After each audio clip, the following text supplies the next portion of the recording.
Jam 10 tepat. Dokter Pandu silakan.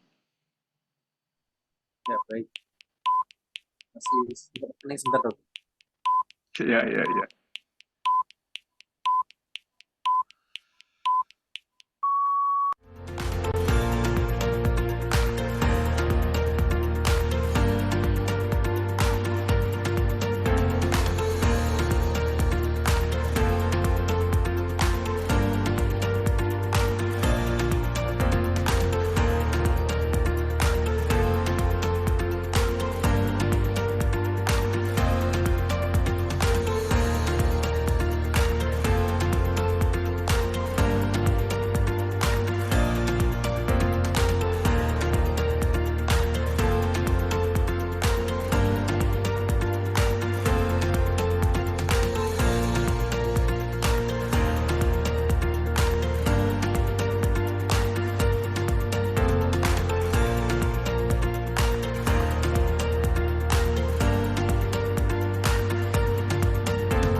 Assalamualaikum warahmatullahi wabarakatuh. Selamat pagi yang saya hormati para guru besar, senior, dan sejawat seluruh anggota webinar TAS Tanya Apa Saja seri yang ke-161. Hari ini adalah topik obstetrik ginekologi sosial dengan judul kajian kematian ibu di Jawa Timur berdasarkan data MPDN dan data non-MPDN. Sebagai narasumber adalah Dr. Muhammad Hud Suhargono, SPOG, Subspesialis Obstinsos, dan Dr. Muhammad Ardian Cahya Laksana, SPOG, Magister Kesehatan Subspesialis Obstinsos. Dan juga hadir bersama kita di sini pada hari ini, Alhamdulillah, teman-teman kesediaannya adalah Dr. Ahmad Husin, SPOG Subspesialis Obstinsos, dan Dr. Danu Marioto Teguh, SPOG Subspesialis Obstinsos. Beliau akan hadir sebagai panel ahli. Dan sebagai moderator pada acara TAS hari ini adalah Dr. Baksono Winardi, SPOG Subspesialis Obstinsos. Baik, mungkin karena Dr. Brahmana masih berhalangan untuk bisa memberikan sambutan dan materinya saya lihat kayaknya cukup padat, langsung saja saya serahkan diskusi tas kepada moderator Dr. Baksono. Silakan, Dok. Oke, baik. Terima kasih, Dokter Pandu. Selamat pagi. Assalamualaikum warahmatullahi wabarakatuh. Salam sejahtera untuk semua para peserta, panelis, maupun para pemberi materi atau fasilitator. Bahagia sekali hari ini kita bisa bertemu lagi dalam acara TAS yang tiap minggu kita adakan. Kali ini masalah yang dibahas cukup menarik, yaitu yang selalu kita diskusikan ramai baik di offline maupun di online ya. Kita sekarang akan membahas mengenai kajian kematian ibu berbasis MPDN dan non MPDN. Nah, ini kenapa kok dibedakan? Apa memang beda atau enggak ya? Jadi kalau misalnya Pilpres itu ada quick count sama real count kayaknya ya. Mana yang lebih lebih uh, mantap. Tapi sebenarnya angka itu sekali lagi beyond the number sebenarnya. Angka yang kita dapat itu sebenarnya enggak ya. Yang penting kenapa kok terjadi angka itu. Ya. Nanti mungkin akan dibahas para pakarnya. Dr. Hid ini adalah pakar yang bertaraf nasional, ini sudah nasional tingkatannya, bahkan internasional kayaknya. Kemudian ada Dr. Ardian, ini juga pakar di rumah sakit ya. Kemudian di sini kita ada juga para panelis yang cukup luar biasa ya. Dr. Danu itu yang menciptakan MPDN itu ya. Kemudian Dr. Husin, ya, spesialis obstetris itu juga praktisi di lapangan yang tahu persis apa yang terjadi di lapangan, sehingga kita bisa belajar dari beliau dan berikan komentar-komentar. Baik, saya kira untuk menyingkat waktu karena memang waktunya singkat, ya. kita mulai dulu pembahasan hari ini dengan mungkin selayang pandang dari Dr. Hood mengenai masalah AKI ini ya, baik secara nasional maupun secara regional di Jawa Timur ini. Saya silakan 5 menit untuk memberikan Mungkin Dr. pembukaan Ardian ya. dulu, Dok. Dr. Saya Baksono. dulu, Dr. Dok. Ardian dulu, monggo, silakan, Iya, silakan. Acara iya. soalnya. Sama ya. Makasih Dr. Baksono. Bismillahirrahmanirrahim. Assalamualaikum warahmatullahi wabarakatuh. Selamat pagi, salam sehat untuk kita semua. Yang saya hormati Dr. Baksono, Dr. Hud, Dr. Danu, Dr. Hussein. Menarik sekali hari ini untuk kita diskusikan tentang data kematian ibu. Ini berawal dari diskusi seru di WA Group ya. Yang diskusi ini sering apa namanya, dipicu oleh data-data dari Dr. Hussein ini yang sering memicu awal. Tapi itulah membuat kita menjadi tertarik. Kenapa ini menjadi menarik gitu ya? Boleh di-share PowerPoint saya nanti. Saya ingin menjelaskan tentang bagaimana sebenarnya data kematian ibu saat ini digunakan untuk apa dan bagaimana implementasinya untuk AMPSR. Ya, boleh slideshow. Jadi saya ingin menyampaikan kalau bahasanya Dr. Hood narasi sebelum diskusi ini bahwa ini adalah tadi kalau judulnya tentang Jawa Timur ya, maka sebenarnya bagaimana Jawa Timur ini alhamdulillah yang sudah melahirkan MPDN dan rupanya compliance-nya sudah cukup baik. Menurut laporan rutin Komdat Dinas bahwa kematian ibu di 2023 itu 443. Sementara dari MPDN yang dirilis ini adalah 499. Artinya tidak terlalu banyak perbedaan itu antara data real kalau bahasanya quick count, real count dan sebagainya, tapi yang jelas data Komdat dengan data MPDN perbedaannya tidak terlalu jauh. Ya, slide.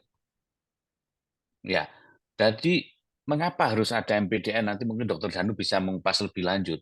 Saat ini saya sedang diminta oleh Kementerian Kesehatan menjadi fasilitator untuk evaluasi MPSR 11 provinsi. Dan dari 11 provinsi ini data-data yang diambil adalah semua rata-rata dari data MPDN yang di sebelah kiri ini. Jadi setiap kematian kita tahu harus ada notifikasi melalui dan laporan melalui MPDN. Dari data inilah oleh Dinas Kesehatan setiap provinsi diolah, kemudian digunakan untuk membuat rekomendasi. Nah, coba kita lihat bagaimana ampuhnya data MPDN ini untuk MPSR. Slide berikutnya. Ya, ini adalah kematian ibu di 38 provinsi dan kita lihat compliance untuk pelaporan itu sudah 70-90%. Bahkan tadi saya menanyakan kepada pemilik MPDN ini hampir 90% rata-rata sekarang tiap provinsi pelaporannya. Sangat baik, jadi ke depan memang sangat bisa diandalkan. Slide. Ya, nah sejawat para senior sekalian, kalau kita melakukan pelaporan dengan baik, notifikasi, pelaporan kematian dan sebagainya sesuai kaidah-kaidah MPDN, maka kita bisa tahu sebenarnya penyebab kematian ibu itu seperti apa. Ini data dari Kementerian Kesehatan ya.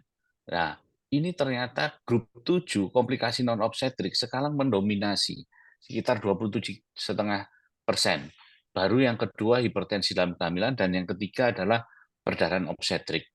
Nah, apa saja komplikasi non obstetrik di sini banyak. Jadi kalau kita membuat diagnosis sesuai dengan ICD 10 ICD-MM maupun ICD, maka kita bisa dan sangat mudah melihat hasilnya. Jadi di sini ada TBC, gangguan sistem pernafasan, gangguan sirkulasi dan sebagainya sebagai komplikasi non obstetrik terbanyak. Slide. Ya, slide. Nah, boleh sebelumnya? Ya. Dari data-data, sebenarnya banyak lagi data yang bisa kita ambil dari MPDN, termasuk berapa lama pasien itu di rumah sakit, kurang dari 24 jam atau lebih dari 24 jam, perujuknya siapa, semua lengkap data itu tersaji. Sampai dengan bagaimana dari OVM, kita bisa tahu tiga modifiable factor yang berkontribusi pada kematian, yaitu apakah keluarga, pasien masyarakat, apakah penyederhanaan dan sistem kesehatan. Nah, ini kalau kita lihat data nasional, ya, data nasional, ini nasional ya, bahwa sekitar 1644 itu ada masalah transportasi. Kita paham ini adalah nasional di mana geografis Indonesia, khususnya di Indonesia yang di bagian kepulauan, merupakan faktor yang menyebabkan permasalahan. Ya, kalau di Jawa Timur tadi saya lihat datanya itu data di Vaskes, ya, penyedia layanan bukan transportasi tapi di Vaskes. Nah, kalau ini MPDN sebegitu lengkap, nah, tetapi yang menarik ini ada data yang dipaparkan oleh Dr. Iwan dari FKM UI. Slide berikutnya. Ya, kalau tadi kan judulnya data MPDN versus non MPDN. Nah, ini ternyata ada juga. Kalau kita lihat di sini, estimasi angka kematian ibu kalau kita lihat menggunakan long form 2020, maka AKI itu 189. Ya. Tetapi peneliti ini, Dr. Iwan Aryawan dari FKM UI, menggunakan data dari BPJS. Bagaimanakah data dari BPJS ini? Apakah cukup valid? Karena kita tahu bahwa 90% masyarakat Indonesia sudah terdaftar sebagai anggota BPJS. Nah, ternyata datanya relatif hampir sama. Ada faktor koreksi di sana. Jadi di 2020 data dari BPJS yang kemudian digabungkan MPDN itu angka kematiannya hampir sama, 180 per 100.000 kelahiran hidup. Dan yang mencengangkan di 2022 adalah turun menjadi 146. Ini data valid penelitian yang sudah dipaparkan di depan Bappenas. Slide. Nah, kalau kita lihat sini, yang sebelah kanan itu, yang CRC 2020, CRC 2022, dan CRC 2021, itu adalah data dari BPJS. Ternyata juga tidak jauh berbeda sebenarnya. Nah, apa sebenarnya kelebihan data dari JKN atau BPJS untuk angka kematian ibu? Slide berikutnya. Ya, kalau kita tadi tahu dari audit itu ada ICD-MM, ada ICD-MPM, maka dari BPJS ada kita tahu juga ada diagnosis, ada grouping diagnosis dan sebagainya, maka ini yang terjadi. Ternyata hipertensi dalam kehamilan itu yang nomor 1, yang kedua keguguran, dan infeksi terkait kehamilan yang ketiga. Perdarahan malah yang keempat. Ini menarik karena ada sedikit diskrepensi ya, perbedaan. Slide. Saya cepat saja. Nah, Bapak Ibu sekalian para senior, kalau di MPDN, satu hal yang mungkin harus ditambahkan adalah case fatality rate. Kita tahu dengan menganalisis agregat, itu hal yang utama yang harus kita cari adalah case fatality rate. Sehingga kita tahu sebenarnya case fatality rate untuk hipertensi dalam kehamilan itu berapa. WHO mengatakan case fatality rate itu harus kurang dari 1. Nah, kalau kita lihat data dari JKN, penanganan hipertensi dalam kehamilan sudah baik, sudah kurang dari 1. Tapi ada masalah di sini, yaitu penanganan postpartum. Jadi memahami data dari MPDN, kemudian memahami data dari JKN, maka di data dari JKN kita akan mendapatkan case fatality rate sehingga kita bisa paham masalahnya di mana. Nah, ini kalau kita lihat gambar berikut ini sudah bagus. Bagaimana slide? Coba diklik lagi. Ya. Jadi kalau kita tahu bagaimana perdarahan intrapartum, postpartum, maka yang kita harus lakukan penanganannya harus optimal sehingga bisa menurunkan CFR kurang dari 1. Sementara preeklamsi ini penanganannya sudah bagus, tetapi yang jadi masalah insidennya masih banyak, sehingga yang meninggal masih banyak. Sehingga strateginya adalah turunkan insiden. Data ini didapat dari data JKN, karena kita tidak bisa mendapatkan data case fatality rate dari MPDN. Slide. Ya, jadi kesimpulannya, data MPDN adalah sumber data yang sangat-sangat reliable, dan saat ini compliance sudah bagus, 90%, dan dapat menjadi bahan analisis agregat kematian ibu dan bayi, baik itu di daerah, di provinsi, sampai nasional. Namun, diperlukan data tambahan seperti case fatality rate, yang data tersebut dapat diambil dari data JKN. Demikian Dr. Baksono, paparan saya. Terima kasih. Baik, terima kasih Dr. Dian. Informatif sekali ya. Kita jadi tahu bahwa apa yang kita lakukan itu berdampak yang positif ya. Jadi tidak benar bahwa kematian ibu itu stagnan, tidak ada progres saya kira. Dan mungkin barangkali untuk lebih jelasnya Dr. Hud bisa menambahi ya, silakan. Terima kasih, Dr. Baksono. Assalamualaikum warahmatullahi wabarakatuh. Bismillahirrahmanirrahim. Alhamdulillahirrahmanirrahim. Wassalatu wassalamu ala mursalin wa ala alihi wa sahbihi ajma'in, amma ba'du. Yang terhormat para guru besar, senior, kemudian teman sejawat, ada ini, kemudian para panelis, senior-senior saya yang bisa hadir pada siang hari ini. Saya ingin sedikit mungkin ada beberapa hal yang mungkin kita harus tadi saya setuju dengan Dr. Baksono bahwa AKI mestinya memang kita melihatnya sebagai beyond of the number ya. Jadi bukan hanya angkanya, tapi memang di balik itu apa saja yang perlu kita sikapi, apa saja yang perlu kita lakukan untuk ke depan memperbaiki kualitas layanan sehingga nantinya kita akan bisa mendapatkan penurunan AKI yang terus-menerus, tren yang bagus begitu kira-kira. Saya ingin sedikit memberikan gambaran bagaimana kondisi AKI kita dan kemudian apa yang kira-kira di mana letak kita di bagaimana kita mensikapi itu sebagai bagian dari upaya terus-menerus untuk memperbaiki kualitas layanan kita.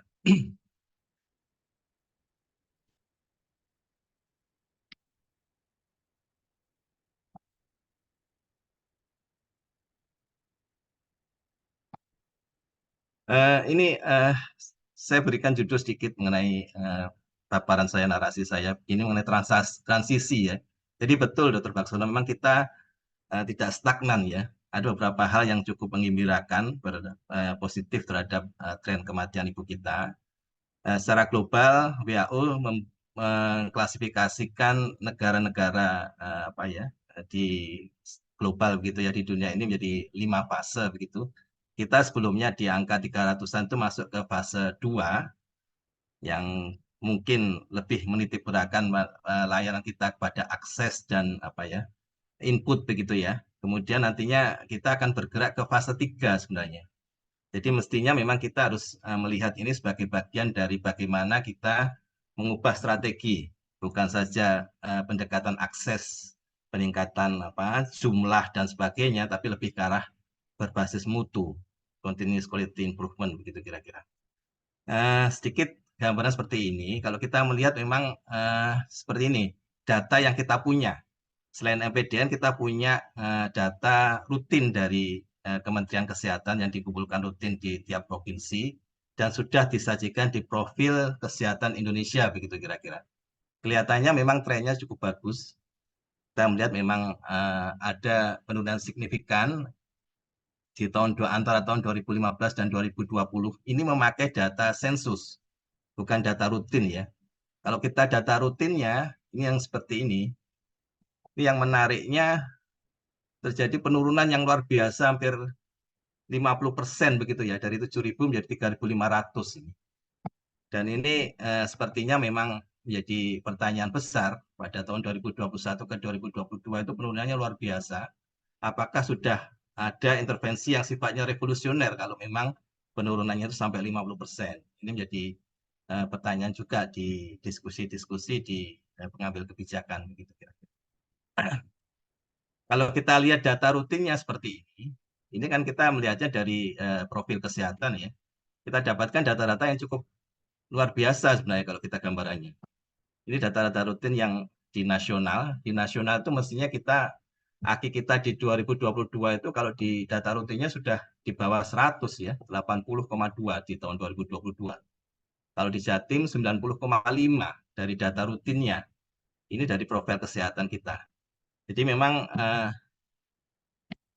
harus kita sikapi menjadi bagian dari perbaikan mutu karena memang datanya ini memang sepertinya belum bisa dipakai sebagai data untuk mengambil kebijakan ya. Sampai sekarang Kemenkes masih memakai sistem sensus dan survei sebagai data resmi nasional karena belum reliabelnya data laporan rutin dan pelaporan kelahiran.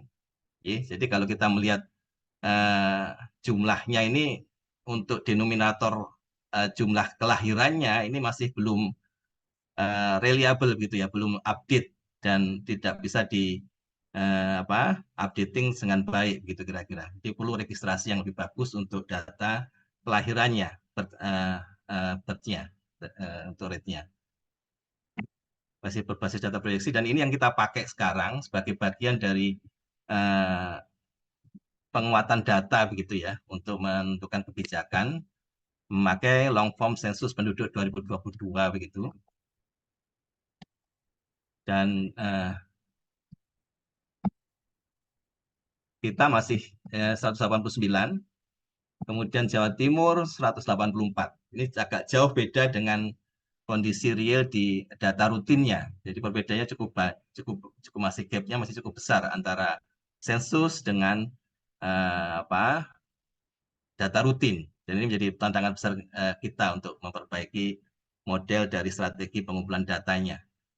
Tapi kita sepakat bahwa memang data kita menunjukkan bahwa kematian ibu kita sudah di bawah 200 gitu kira-kira. Dengan apapun metodenya memang sudah di bawah 200, dan mungkin memang ini kita sudah masuk ke transisi fase 2, fase 3, dari fase 2 ke fase 3 dari model transisi pelayanan KIA yang mestinya kita sikapi bersama.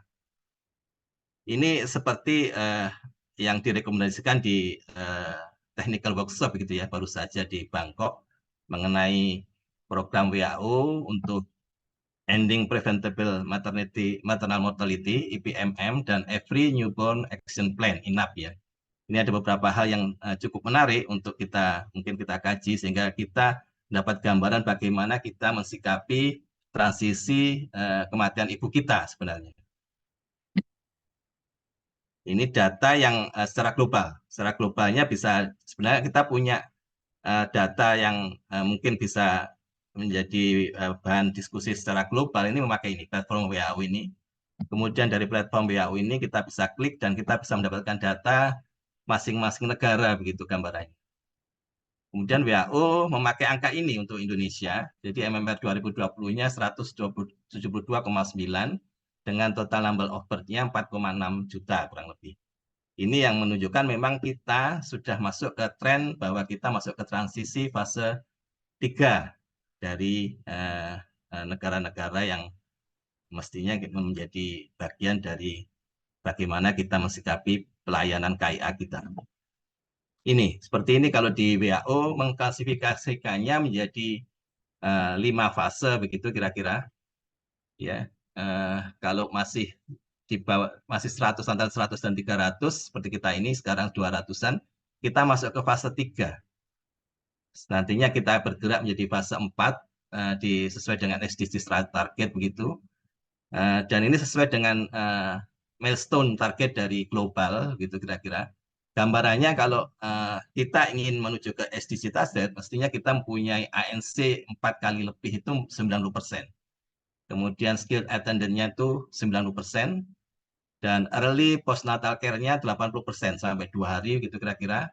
Kemudian akses masyarakat ke pelayanan emergensinya dengan jarak 2 jam begitu, waktu 2 jam itu kurang lebih 80% dari seluruh populasi.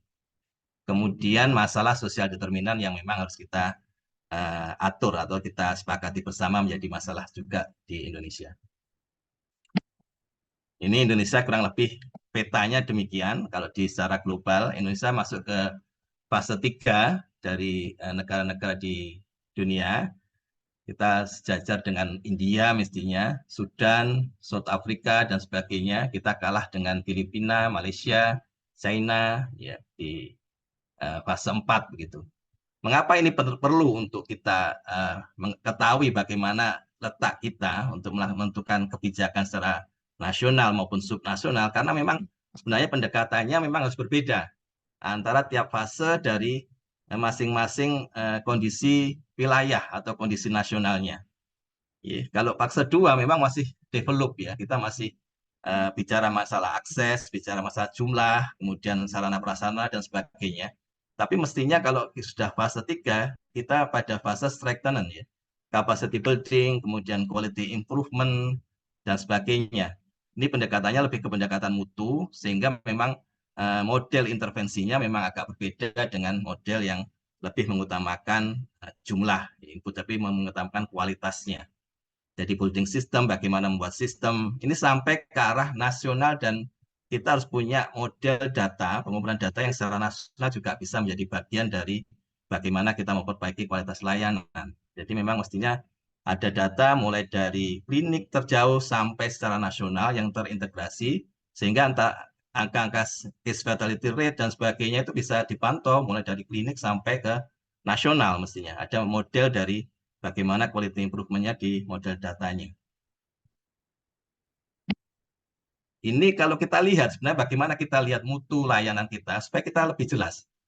Ada data-data menarik di Survei Kesehatan Indonesia tahun 2023 ini baru saja, dengan model survei sensus yang mestinya memang cara pengumpulan datanya juga sudah cukup bagus ya, reliable kita, sehingga data itu mestinya kita dapat manfaatkan. Tapi ini bentuknya memang di Survei Kesehatan Indonesia ini angka-angka begitu ya, tidak ada analisanya, sehingga kita memang harus pintar-pintar menganalisa datanya, dan cukup menarik. Data-data yang dikumpulkan ini sebenarnya cukup menarik dan bisa menjadi model kebijakan kita sebenarnya. Ini seperti ini kita lihat ya. Proporsi perempuan yang punya buku KIA begitu kira-kira. Ini ada datanya ternyata di SKI kita tahun 2023. Ya, secara nasional yang dapat menunjukkan buku KIA itu 71%. Masih ada kurang lebih 20% dari ibu-ibu kita yang tidak bisa menunjukkan buku KIA-nya. Dan 7,5% tidak memiliki, masih cukup banyak, 7,5% ibu-ibu kita tidak memiliki. Bagaimana Jawa Timur? Jawa Timur ternyata juga masih perlu peningkatan ya. Angkanya 69,5%. Ini jauh dengan provinsi-provinsi di Jawa misalnya. Jawa Tengah sudah 93,4%. DI Yogyakarta 83. Jadi ini memang menjadi tantangan besar bagaimana kita ini data-data kita manfaatkan sebagai bagian dari peningkatan kualitasnya. Kemudian kita lihat secara ANC.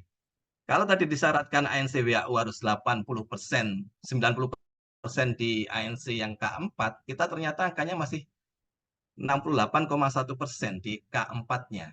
Dan di Jawa Timur masih 75%. Ini belum bicara kualitasnya ya, baru bicara kuantitas bagaimana ANC di tempat kita. ANC K6-nya jauh lebih rendah lagi, 20,6, secara nasional baru 17,6, sesuai dengan mestinya standar WHO 8 kali, kita sudah mengurangi sampai 6 kali, ternyata masih seperti ini kondisi kita. Ini menjadi penguatan-penguatan yang mungkin perlu kita sikapi bersama secara kualitas. Kemudian kita lihat untuk misalnya ANC-nya kualitasnya.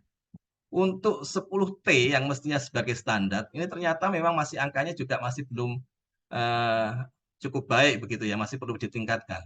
Yang benar-benar 10T itu hanya 66% di Jawa Timur. Di nasional cuma 57%.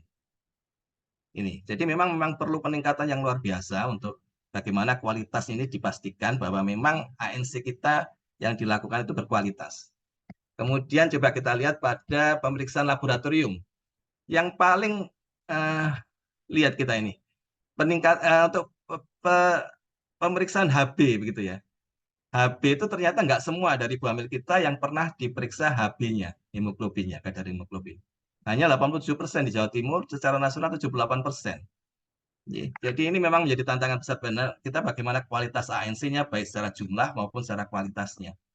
Belum lagi masalah ini kelihatannya memang menarik juga untuk ANC-nya bagaimana siapa yang melakukan ANC, kemudian ada data mengenai di mana mendapatkan ANC-nya ya. Ini kita lihat di sini ternyata di praktek dokter atau bidan, dan ini memang kelihatannya harus kita kuatkan bagaimana kualitas ANC-nya ya, dengan angka-angka seperti ini, bagaimana quality improvement dilakukan di sana, bagaimana model strateginya, mestinya bukan pelatihan, mestinya bukan workshop lagi, tapi bagaimana quality improvement diimplementasikan di pelayanan ANC kita. Kemudian ini ada yang menarik juga, penolong persalinan.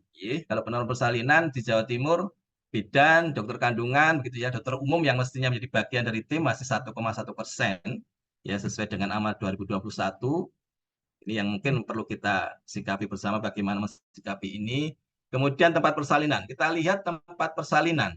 Ternyata praktek bidan ini hanya 28% sekarang ini. sudah banyak bergeser ke rumah sakit swasta dan rumah sakit pemerintah. Jadi rumah sakit swasta dan rumah sakit pemerintah hampir 50% sekarang. 39. Ya, 15%, ya hampir 40%, 50% di rumah sakit pemerintah dan rumah sakit swasta. Tentu saja ini yang menjadi tantangan besar bagaimana rumah sakit swasta diikutkan jadi bagian dari proses kualitas pelayanan di KIA kita. Ini yang menjadi tantangan besar kita. Melihat angka-angka ini memang menjadi bagian terpenting bagaimana quality improvement kita gunakan. Metode persalinannya, ini angkanya juga sudah ada sebenarnya, kita sudah punya. Angka kita yang cesarean section-nya 31,2% untuk Jawa Timur, ya. Kemudian secara nasional 25% angka cesarean section-nya menurut survei kesehatan. Kita lihat di sini model DKI itu sudah hampir 40% sebenarnya. Jadi memang sepertinya DKI mempunyai AKI terendah begitu, tapi memang dibarengi dengan section rate yang naik begitu kira-kira. Ini angka-angkanya bisa kita lihat di sini sebenarnya. Kemudian rujukan pertama di mana? Praktek bidan, praktek nakes, ini bisa menjadi kita bahan untuk memberikan kajian terutama nanti di Jawa Timur mestinya.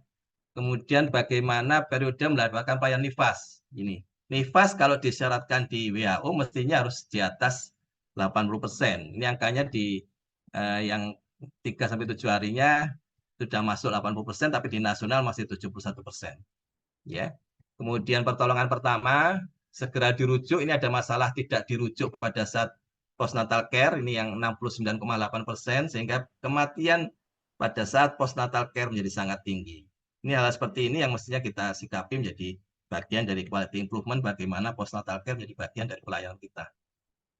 Dan ini menjadi bagian ini yang menjadi penting, dan ternyata memang di nasional ada beberapa hal yang cukup positif ya, sudah kita lakukan. Ini kebetulan diskusi di forum itu, di workshop di Bangkok ini, dan ada beberapa hal yang menarik ya. Ini sudah dapat apresiasi secara global begitu. Kemajuan yang sudah dilakukan, perbaikan kualitas data kesehatan maternal dan neonatal, sensus penduduk untuk AKI dan AKP sudah per provinsi, MPDN dan AMPSR kita juga semakin bagus.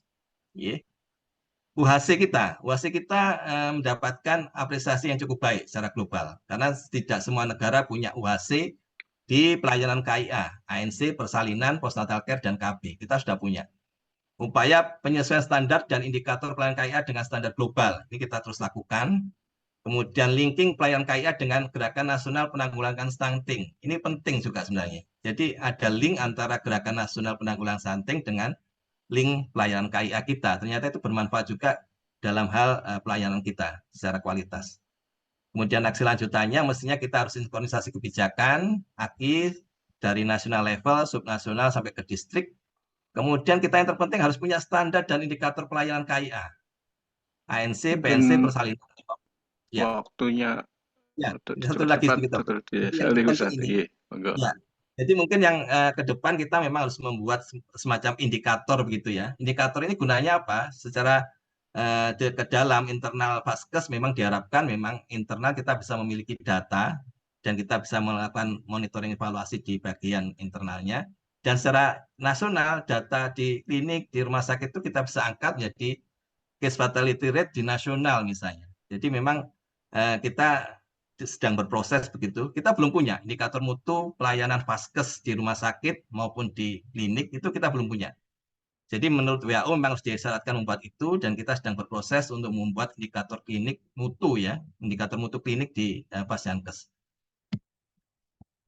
Saya kira itu dari saya. Jadi memang quality improvement itu menjadi bagian yang mestinya kita sikapi menjadi, karena kita masuk ke transisi fase 3, dan quality budaya mutu itu bukan suatu pemberian, tapi memang harus menjadi visi, planning, menjadi investasi jangka panjang, kemudian dimonitoring evaluasi terus-menerus, baik secara nasional sampai ke klinik di yang terjauh, gitu kira-kira.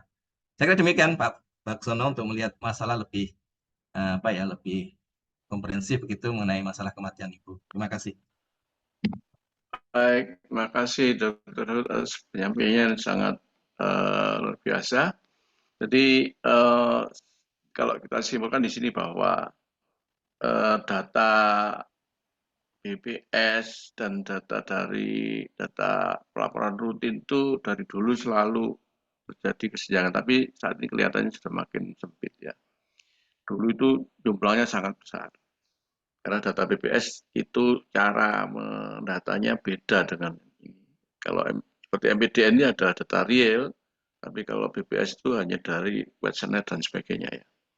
Kalau tidak salah begitu, jadi sehingga dia datanya itu tahunan dari questionnaire, dari satu survei.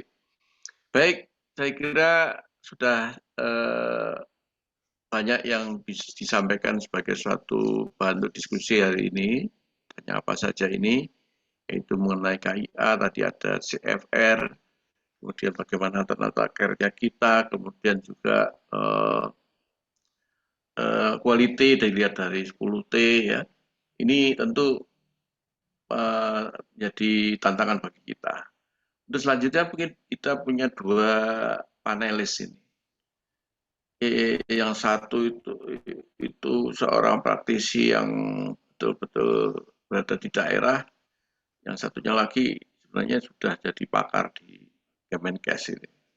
Baik, mungkin barangkali siapa dulu, Dr. Danu atau Dr. Husin, saya silakan untuk memberikan masukan maupun komen atas sampaian tadi. Terima kasih. Silakan. Monggo, Dr. Dr. Danu dulu. Mungkin, iya, monggo. Dr. Husin dulu. Monggo, silakan. Terima kasih Pak Danu, karena senior saya. Terima kasih Pak Baksono dan para pemirsa sekalian. Iya. Alhamdulillah kesempatan untuk bicara di sini. Saya akan membahas salah satunya yang pertama dari Dr. Ardian tadi. Itu sangat menarik dan memang saya selalu mengamati memang. Apa yang disampaikan Dr. Ardian itu terjadi pergeseran dan pernah saya sampaikan ke salah satu staf senior di UNER.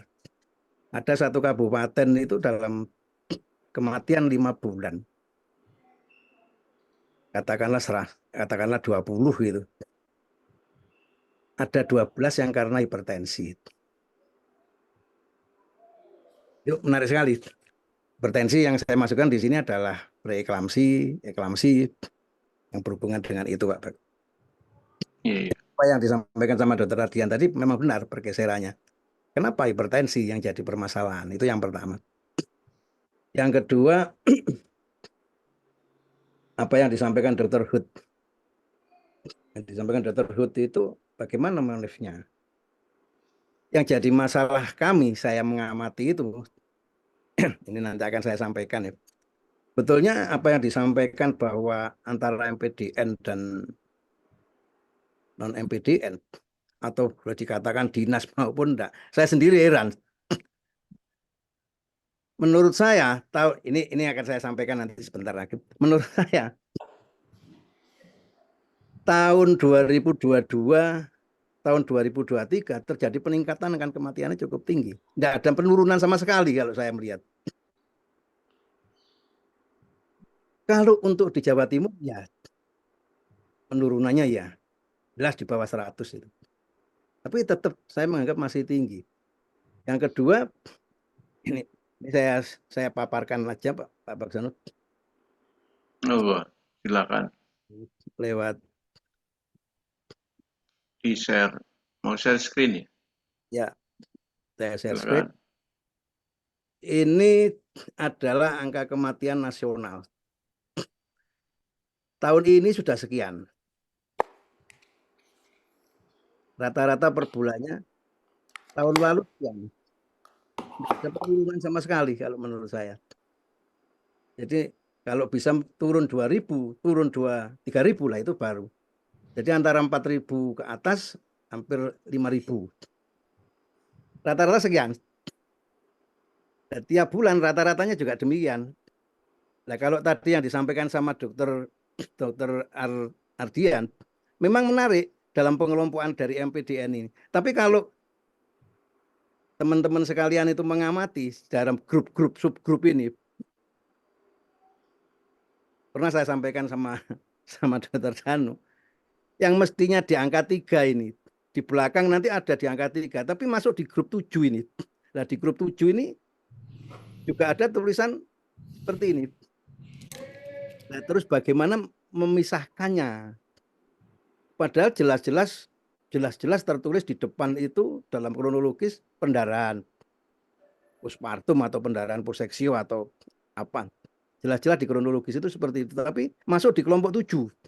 Nah, saya yang enggak tahu di situ. Dan ini yang membuat pengelompokan ini menjadi, kalau saya menjadi bias. Jelas pasien itu eklamsi apa lalu meninggal.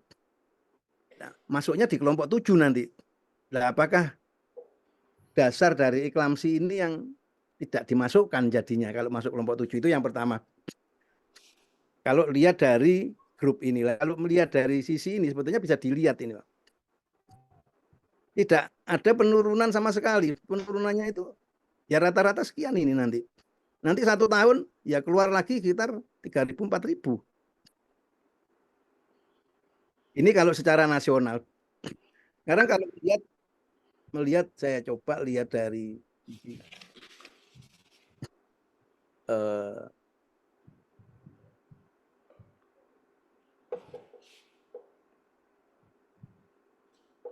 Jawa Timur.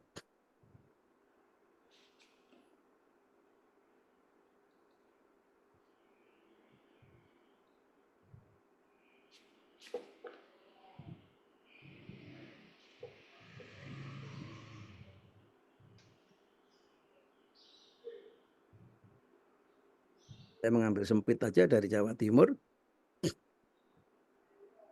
Ini rata kematian di Jawa Timur ini tahun 2024. Kalau dilihat dalam bulan ini penurunannya banyak sudah. Kalau dalam 4 bulan ini. Yang jadi pertanyaan saya, data real yang disampaikan di tulisan MPDN ini real jelas. Benarkah di lapangan real seperti ini? Nah, tunjukkan nanti. Saya hanya mengambil satu contoh saja. Saya ngambil contoh sebelum saya ngambil Surabaya.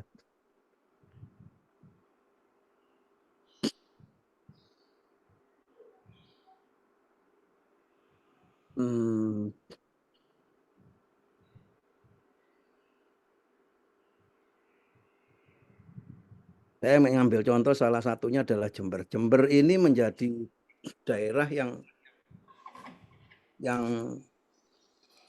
program ya. Salah satu faktor Sisute yang terbaik di Jawa Timur adalah Jember. Ini salah satu sakit swastanya. Dia menjadi percontohan dari Kemenkes itu yang saya ikuti. Nah, Jember ini pelaporannya sangat menarik. Dalam hal pelaporan sangat menarik. Angka kematiannya tetap paling tinggi Jember ini. Untuk tahun ini juga paling tinggi. Kenapa paling tinggi? Apakah karena pelaporannya yang benar? Ataukah karena menjadi program? Saya tidak tahu. Dan mungkin nanti Dr. Danu yang bisa menambahkan. Ini Jember. Nah, dari sekian banyak laporan ini yang menarik, Pak Danu. Di Jember ini rumah sakit swasta terlibat penuh dalam hal melaporkan pelaporannya apabila ada kematian. Saya mohon maaf sebelumnya, saya mohon maaf ini. Kalau saya melihat Surabaya, ada ratusan, saya enggak hafal ya berapa ratus rumah sakit di Surabaya ini.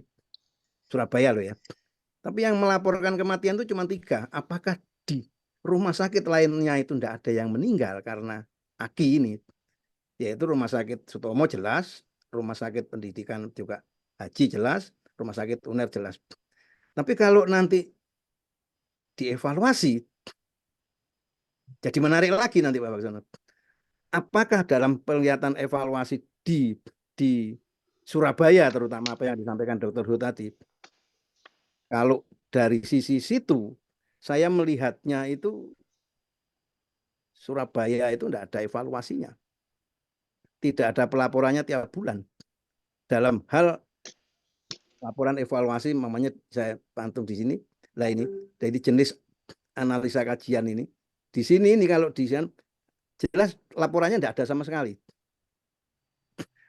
Nanti saya tunjukkan salah satu di kabupaten yang juga menarik. Menariknya kenapa? Tahun ini itu keren sekali. Pelaporannya selama 5 bulan ini penuh. Saya kaget juga. Ya gara-gara dimintai untuk ini saya jadi melihat, saya lihat satu-satu khususnya untuk Pogi Surabaya. Saya tidak melihat Pogi Malang. Nah dari sini saya, kenapa yang di Surabaya itu evaluasinya dalam bulanannya tidak ada, nanti Dr. Danu juga bisa menambahkan itu. Hal yang menarik lagi Pak, menarik lagi, sebetulnya masih banyak ya kasus, tapi saya sampaikan salah satu aja. Salah satu itu di kabupaten, ada beberapa 6 kabupaten yang saya lihat motifnya itu mirip, angka kematiannya itu pendarahan. Jadi mirip sekali, dan itu semua rujukan dari rumah sakit swasta. Ada yang enggak, ada yang dari rumah sakit swasta. Sedangkan di rumah sakit tempat rujukan sudah enggak bisa diapa-apakan. Akhirnya meninggal. Nah itu menurut saya menarik. Menariknya itu saya selalu bilang mudah-mudahan jangan kami lah, jangan kita SPUG yang selalu disalahkan. Tapi kalau menelaah kasus ini mungkin sepakat karena kesalahan kita. Dan semuanya pendarahan. Nah, itu. Dan yang menarik lagi, di salah satu tempat dititipi oleh PPDS sebagai rumah sakit senter pendidikan, bukan senternya kayak Sutomo ya, jadi filialnya Sutomo lah saya sebutkan seperti itu. Itu juga menarik. Pasien ini kalau mengacu ngendikannya Pak Samsuri, Met, itu sudah waktunya takdir. Iya, saya setuju. Takdir. Tapi orang ini datang dengan benar, datang dengan baik, dan dengan baik sekali lah sudah. Tapi dalam waktu tidak sampai 24 jam meninggal. Itu yang menjadi pembahasan saya dengan teman-teman. Cuman tidak tahu solusinya. Ini saya berikan contoh.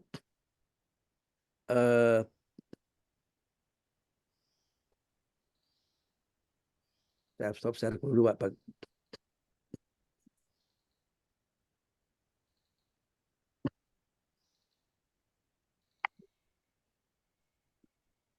Kenapa saya komentari itu? Ini akan saya tunjukkan satu aja.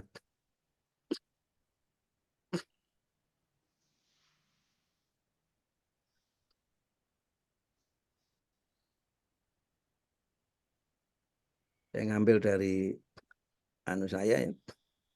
Ini kabupaten yang akan menjadi provinsi nantinya ini. Kalau saya dengar di tulisan itu, ada di Jawa ada beberapa provinsi lah ini. Data yang tertulis sampai bulan ini cuma 2. Tapi ada yang melaporkan ke saya, enggak dok, ada sekian dok. Loh, kenapa enggak dimasukkan? Ada miskomunikasi antara dinas sebagai pelapor dan miskomunikasi dengan rumah sakit, saya enggak tahu ini. Ini Bangkalan. Yang kedua,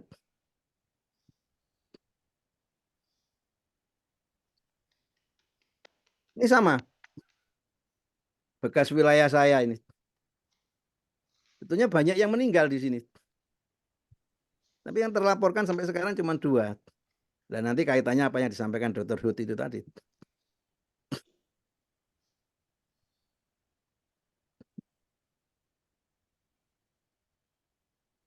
Ini lebih lagi. Tadi pagi karena saya ingin menyampaikan ke sejawat yang di Sumeneb, malah dikelui macam-macam. Tidak ada laporan sama sekali. Padahal ada yang meninggal dan menyampaikan datanya ada di tempat saya. Nah itu, ini hanya 1 dari 36 kabupaten loh. Kabupaten kota dari hanya 4. Yang terlewatkan cukup banyak. Jadi apa yang disatakan dari sejawat-sejawat yang di luar sana itu bahwa kalau jumlah ini banyak, maka mungkin akan di-stop. Dan itu memang benar-benar terjadi. Bukan omong kosong. Karena dianggap tidak, sehingga dinas itu juga tidak berani, nggak berani menyampaikan. Satu, kalau dalam sistem pelaporan seperti yang dulu itu sangat menarik. Kalau saya setuju yang dulu. Kalau rumah sakit ada yang meninggal, saya melaporkan sudah langsung masuk. Sekarang di screen dulu, lapor saya kemana? Ke dinas kesehatan. Nah, kalau ini ke dinas kesehatan, maka dari dinas kesehatan itu akan men-screening dulu. Ini akan berdampak, Dr. Dr. Ardian, apa? Ketaatan seorang atau ketaatan rumah sakit atau dinas atau saya tidak tahu dalam pelaporan angka kematian yang katanya Dr. Danu itu selalu disampaikan real time setiap saat, setiap bagaimananya lah itu. Mungkin bisa dipercepat sedikit, Dr. Sen, waktunya tinggal 15 menit. Oh ya, kalau bentar. Jadi itu yang Bapak. ini tanya apa saja belum ada yang tanya ini kayaknya. Oh iya. Judulnya Oke. tanya apa saja. Jadi itu saya stop sampai situ. Kira-kira pesannya bahwa MPDN itu masih ada, waalaikumsalam warahmatullahi wabarakatuh, masih ada kelemahan. Mungkin ya sebelum ini saya mungkin dari audiens dulu ya, jadi kami kesempatan sebelum Dr. Danu nanti memberikan ini ya. Pertanyaan dari Dr. Indambang ini mengenai apa? Mengenai penggunaan KIA itu. Masalahnya adalah kenapa kalau bisa 100%? Bagaimana cara mengatasi? Karena sebagian ada yang kontrolnya di dokter spesialis. Spesialis itu jarang menggunakan gitu loh. Nah, padahal sebenarnya ada aturan dari Kemenkes itu bahwa semua harus menggunakan buku KIA. Jadi apakah itu karena supply dari bukunya kurang atau karena memang tidak ada kemauan dan sebagainya, itu masih dan itu penting untuk komunikasi antar provider, itu yang penting sekali. Itu sering terjadi tidak dapat ini ya. Mungkin bisa Dokter Hud ya, masalah buku KIA ini. Buku KIA ini ya Dok ya. Iya, kelihatannya memang kalau dilihat angkanya memang belum semua ibu hamil kita bisa menunjukkan buku KIA-nya ya. Di DKI pun belum ada. Tapi kalau menurut dari Kementerian Kesehatan, buku KIA ini sudah di drop ya. Memang sudah sesuai dengan proyeksi dari semua ibu hamil ya di tahun itu ya. Jadi mestinya nggak ada masalah dengan logistiknya ya. Jadi memang ya suplai logistiknya sekarang nggak ada. Jadi memang menurut saya ini menjadi bagian quality improvement nantinya Dok. Kalau menurut saya ya. Jadi memang ada model strategi bagaimana memastikan bahwa setiap ibu hamil kita memang harus mempunyai catatan di buku KIA-nya. Baik melalui quality improvement, baik melalui quality planning, baik melalui quality assessment, quality control, dan sebagainya di rumah sakit itu. Mestinya kita mulai dengan itu, baru bisa memastikan bahwa memang apa yang dilakukan ANC di rumah sakit kita ini memang sesuai dengan yang berkualitas begitu ya. Salah satunya dengan memakai buku KIA kalau memang disyaratkan menjadi bagian dari model pencatatan ANC kita. Ini yang menjadi masalah kita. Jadi memang akhirnya memang kalau melihat angka-angka sudah di hampir 75-80%, memang nantinya yang sisanya itu memang bagian dari detail bagaimana quality improvement di Vaskes itu mestinya memang. Jadi nggak bisa 100% kalau kita hanya berbicaranya masalah inputnya, tapi proses bagaimana memastikan bahwa buku KIA itu menjadi bagian terpenting di Vaskes itu menjadi bagian dari quality improvement, bukan hanya inputnya saja, tapi bagaimana proses yang dilakukan di Vaskes tersebut. Jadi memang pendekatan-pendekatan kualitas ini memang menjadi hal yang ke depan. Kalau kita sudah angkanya 80-90 begitu, memang untuk menjaga pelayanannya itu kemudian meningkatkan sampai 100% itu memang pendekatannya lebih ke pendekatan kualitas. Saya kira itu mungkin ya. Bagaimana regulasinya, bagaimana jadi itu masalah yang cukup mestinya gampang diselesaikan kalau kita mau. Baik, waktunya ini juga sebenarnya sudah ini, Dr. Danu mungkin bisa memberikan komen ataupun suatu pandangan mengenai pelaksanaan MPDN ini dan manfaat serta ini tantangannya gitu. Terima kasih. Terima kasih Pak Baksono. Suara saya terdengar kan? Gus, Jelas dok, silakan. Oh, Monggo. alhamdulillah. Jelas, Jadi jelas. gini, untuk Pak Hud itu tadi untuk Pak Hud, singkatnya itu sebenarnya ditanya. Kebetulan saya tidak praktek pribadi ya, saya praktek di rumah sakit. Jadi rumah sakit menyediakan buku KIA. Pasien yang datang, yang rujukan, hampir semuanya memakai buku KIA. Tapi teman-teman yang praktek pribadi itu loh, apakah dia mengeluarkan buku KIA? Itu yang jawab nanti bisa di grup kita sendiri aja Pak Hud, di sensus, to the point. Ayo, sopo sing praktek pribadi, sopo sing ono buku KIA kosongan gitu loh. Ya. Yang Iya, pakai itu. itu kayaknya dari dulu itu Dokter Hosh. Oh, Dokter ya. Hosh itu yang kita kenal itu pakai itu. Jadi itu aja. Jadi dari Pogi Surabaya contohnya ayo ditanya. Kebetulan saya tidak praktek Iya, mandiri ya. iya, Saya iya. tidak praktek mandiri. Iya, itu ada pendekatan gitu mestinya dok ya. Profesi itu memang Saya Iya. praktek di rumah mestinya harus sakit. Takono ae, meningkatkan wis apa sing kualitas anu ayo. layanan. Yang kedua, pasien itu selalu membawa buku KIA, terus dokternya mau nulis nggak di buku KIA. Iya, itu juga penting itu. Nah, Nah, itu itu Nah, makanya itu dua. juga lagi. Nah, Ya, jadi dua itu iya, aja. itu makanya ANC kita nggak sampai ke-6 itu ya Nah, karena salah satunya nggak ada yang terus 10T-nya itu nggak ada nah, proses untuk rekomendasinya nggak sampai. Dokter Indi, kita itu kelemahannya selalu di PWS-nya, di pencatatan maternal registry kita tuh nggak punya. Sebenarnya insya Allah Hoxi punya, tapi belum dipakai. Ya, dulu kan EcoHort-nya take down sekarang Iya, betul. karena enggak masuk akal. Jadi sampai-sampai sekarang di MPDN itu ada fitur untuk melaporkan jumlah persalinan.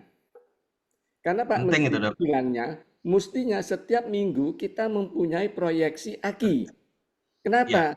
1 tahun 4.000. 4.000 kalau dibagi 52 minggu, itu setahun. Jadi tiap minggu itu ada angkanya. Itu Pak Menteri iya, bilang sendiri.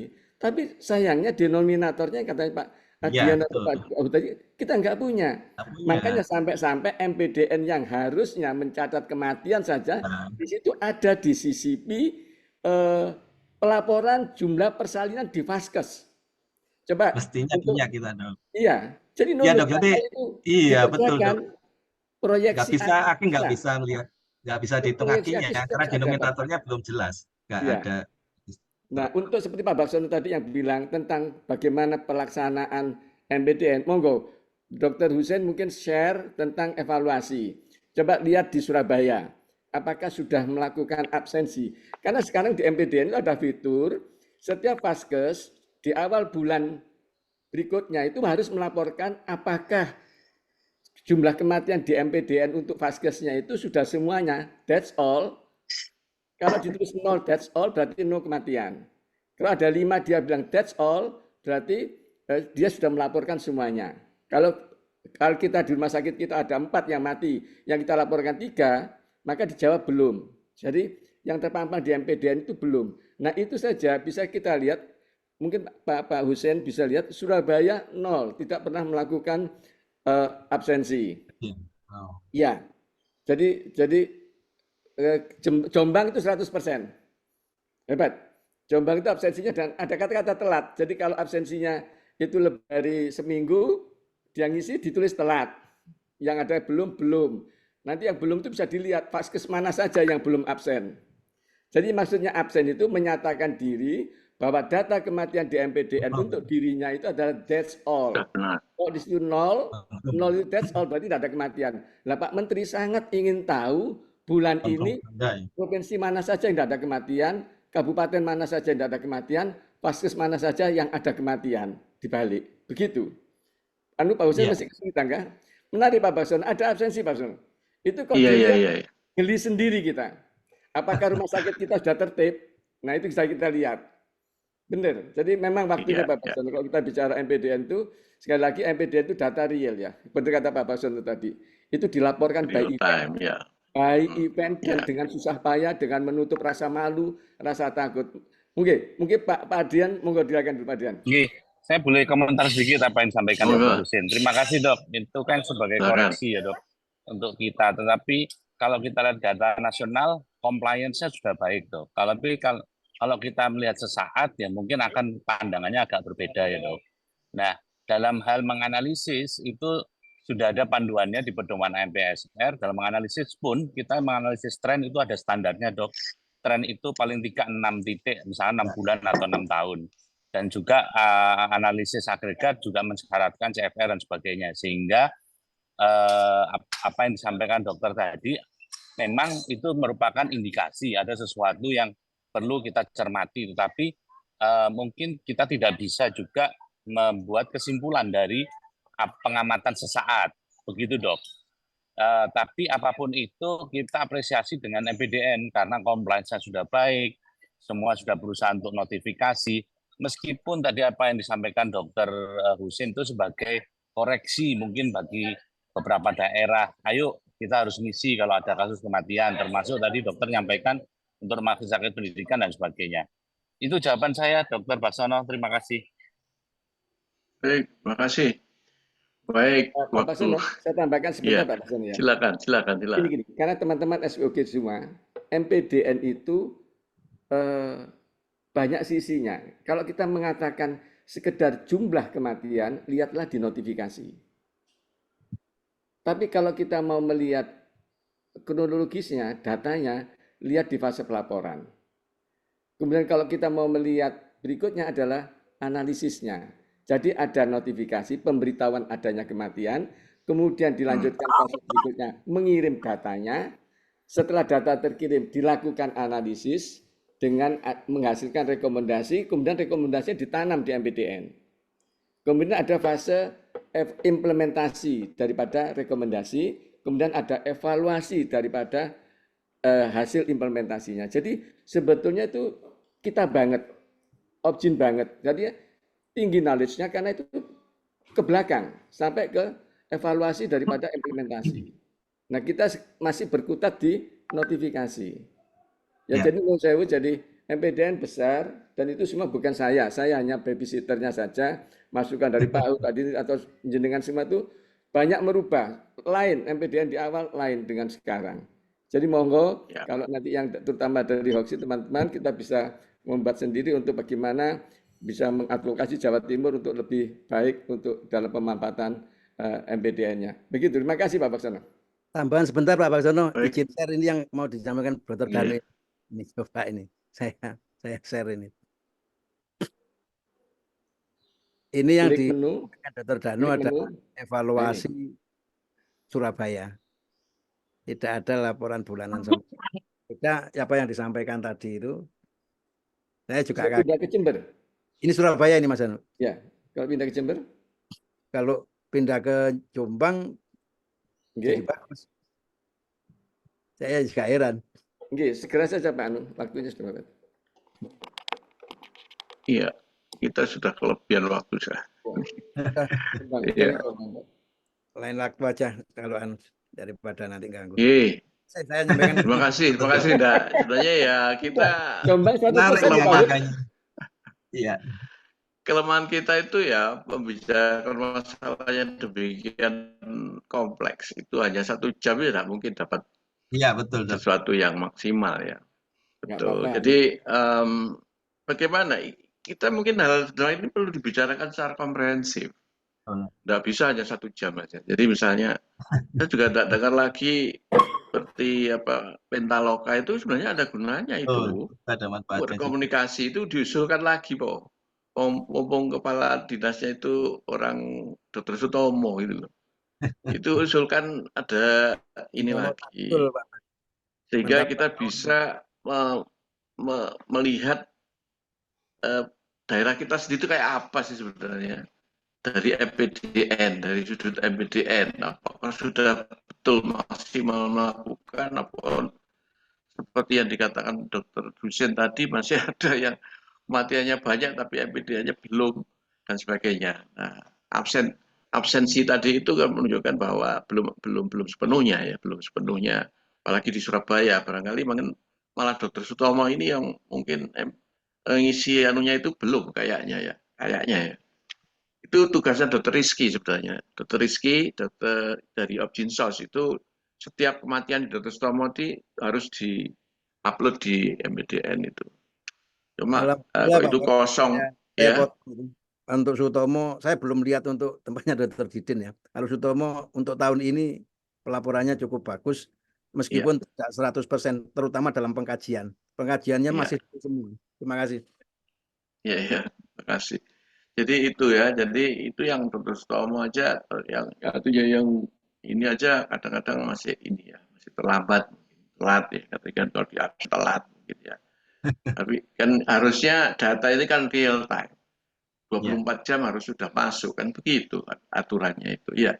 Oke. Jadi kita bisa real time, kita ditanya Kemenkes berapa kematian hari ini, Pak Danu bisa jawab langsung.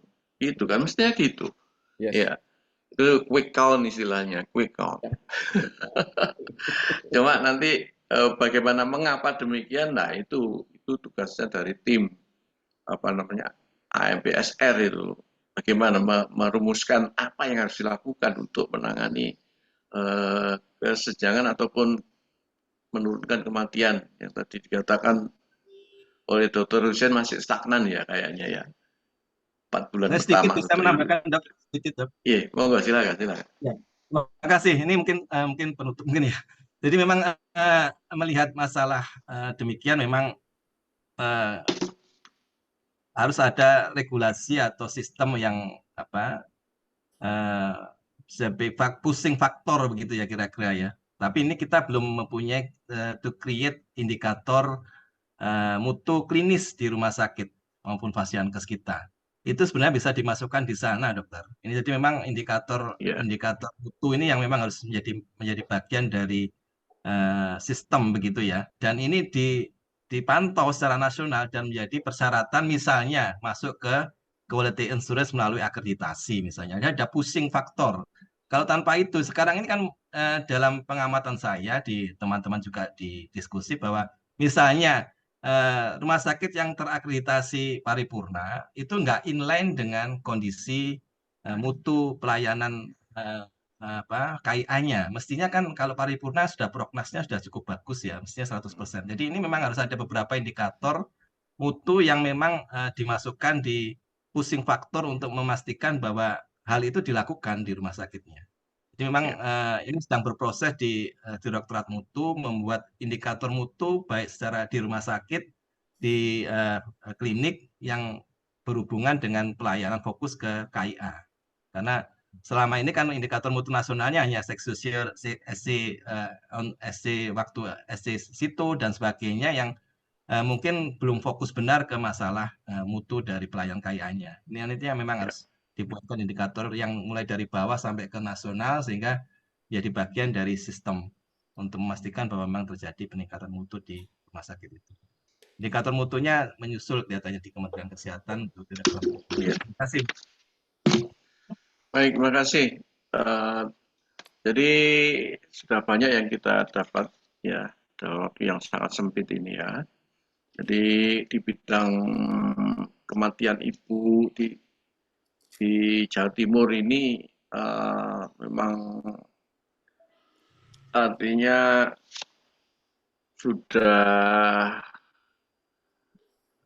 menurun di bawah 200 ya, di bawah 200. Tapi kalau biasanya itu kalau enggak ini biasanya di bawah 100 malahan ya. Tapi ini secara nasional masih dianggap 180, berapa itu? 140 kalau salah itu tadi ya. Jadi anyhow kita harus tahu posisi kita sekarang ini. Jadi CFR katanya sudah 0, sekian ya dari preeklamsia, tapi kenyataannya itu kalau secara mikro ya, kematian karena preeklamsi itu di Dr. Sutomo aja banyak itu sampai, dan kalau ditelusuri itu ternyata asesmennya itu ya, asesmennya yang kurang, melakukan deteksi dini itu masih kurang. Jadi setelah deteksi dini ada positif tapi tidak lanjuti itu banyak itu, dan itu berakhir dengan suatu keadaan yang nyaris fatal atau near miss. Itu yang masih kita menjadi pekerjaan rumah kita ya. Jadi kita berharap nanti paling tidak misalnya kalau tidak 1 tahun sekali atau 2 tahun sekali lah kita misal Jawa Timur itu mengadakan lagi yang Pentaloka itu ya, karena dari situ kita komunikasinya menjadi lebih baik. Karena kalau lewat WA dan sebagainya itu ya memang bisa sih, tapi kan terbatas. Jadi tidak ada suatu presentasi yang komprehensif, tapi hanya sepotong-sepotong aja ya. Jadi apa yang didapatkan di daerahnya masing-masing. Tapi kalau suatu Pentaloka itu bisa lebih komprehensif dengan menampilkan misalnya secara ini daerah-daerah yang yang menjadi prioritas seperti Jember itu untuk melakukan presentasi atau daerah yang sukses yang paling rendah apa yang dilakukan itu sebenarnya bisa menjadi suatu suatu pemicu atau suatu contoh yang bisa memicu kita untuk lebih baik gitu. Itu barangkali yang pesan yang bisa kita dapat pada waktu yang singkat ini.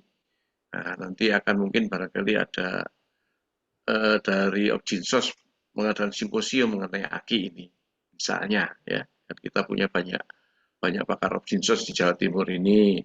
Kita bikin aja satu simposium mengenai angka kematian ibu. Khusus itu sampai salah satu hari penuh kita bisa melakukan satu ini ya. Itu mungkin usulan kita ya. Pak, dengan tadi nyinggung Pentaloka, di Jawa Timur punya Pentaloka, punya forum penakib. Ayo kita hidupkan lagi, ayo kita datang ke kelas, bagaimana kita bisa menghidupkan seperti Pentaloka atau seperti Pentaloka, yang kemudian forum penakib itu, karena saya orang AMP-nya, bagaimana Pak Aud, teman-teman, itu yang kita pakai diaktifkan dengan cara memantau pemanfaatan MPDN. Contohnya salah satu itu. Kan itu dari forum penakib. Monggo, jadi kita dealing lagi, audiensi lagi, advokasi lagi ke Dinas Kesehatan Provinsi, bagaimana nanti Jawa Timur tetap bisa menjadi contoh, karena MPDN pun lahirnya dari Jawa Timur. Begitu, betul, jadi ya betul. Pentaloka itu bahkan secara nasional itu sangat dikagumi gitu loh. Dulu itu kok bisa 1 tahun sekali mengadakan gitu loh. Lainnya enggak ada ya di provinsi lain. Sekarang tapi kita tenggelam lah. Enggak ada lagi ya. Baik, saya kira forum penakib ya. Forum penakib juga forum penakib ya ya Dok ya, landai-landai saja ya Dok ya. Kayaknya begitu ya, kayak. Jadi kita mati suri itu. Mati suri. Kita butuh, ini kan bukan lari cepat ya, tapi lari maraton. Artinya perlu outdoor, perlu satu ini ketahanan ya, ketahanan untuk konsisten. Konsistensi itu susah ya, konsistensi susah. Konsisten tetap melakukan sesuatu yang kadang-kadang membosankan, tapi kita makanya sulit untuk melakukan konsisten itu ya. Tapi kita harus mulai bangkit lagi lah supaya kita lebih lebih nyata. Jadi itu mungkin barangkali pesan yang bisa kita bawa di rumah ya, take home message kita untuk pada tas kali ini ya. Jadi saya harapkan nanti para pakar Objinsos ini mengadakan melakukan advokasi ya, advokasi itu kan salah satu ilmu dari Objinsos untuk para pengambil keputusan ini supaya memberikan ini ya, memberi masukan. Baik, terima kasih luar biasa sekali para pakar yang berbicara pada hari ini. Terima kasih atas partisipannya. Kita sudah kelebihan waktu 15 menit, tidak apa-apa. Kalau 2 jam pun sebenarnya mestinya masih bisa tapi karena dibatasi. Terima kasih sekali ya. Baik, terima kasih Dr. Hud, Dr. Danu, Dr. Husin, Dr. Ardian. Terima kasih atas partisipasi dan seluruh para peserta. Ada 111 tadi yang saya lihat peserta yang ini. Terima kasih. Kurang lebihnya saya mohon maaf. Billahi taufiq wal hidayah. Waridha wal inayah. Wassalamualaikum warahmatullahi wabarakatuh. Saya kembalikan Dr. Pandu. Terima kasih. Waalaikumsalam warahmatullahi wabarakatuh. Terima kasih Dr. Baksono dan seluruh narasumber, Dr. Ardian, Dr. Hud, Dr. Danu, dan Dr. Husin. Menarik sekali, memang betul ya, kayaknya perlu simposium khusus seharian penuh nih mengenai AKI. Banyak update tadi dari Dr. Hud dan dari Dr. Ardian, dan kita punya tools yang sangat baik sekali. MPDN belum sampai ke yang optimal begitu ya penggunaannya, utilisasinya. Mungkin yang saya tambahkan Dr. Hud, Dr. Danu, dan Dr. Husin itu bahwa Dr. Baksono sebenarnya Sutomo itu sudah melakukan kajian deadcase setiap minggu, cuma mungkin belum dimasukkan di MPDN. Jadi kita mengkaji kematian dan NIRMIS itu setiap minggu, atau kalau enggak 2 minggu sekali kalau misalnya ada hari libur. Mungkin itu nanti bisa kita sampaikan ke Dr. Rizky dan Dr. Elin, termasuk Dr. Budi. Mungkin demikian. Nah ini Itu bisa masuk makalah di simposium nanti itu. Dari Mungkin. sibukan dari semua itu bisa dijadikan laporan. Di simposium itu maksud saya begitu ya. Terima kasih. Termasuk semangat membangkitkan kembali penyakit karena kemarin kena pandemi agak langsung lupa mulai. Baik, demikian terima kasih seluruh peserta atas perhatiannya. Sampai berjumpa kembali pada acara TAS edisi berikutnya. Saya atas nama pembawa acara mohon maaf apabila ada kesalahan, kurang lebihnya terima kasih. Assalamualaikum warahmatullahi wabarakatuh. Waalaikumsalam warahmatullahi wabarakatuh. Assalamualaikum.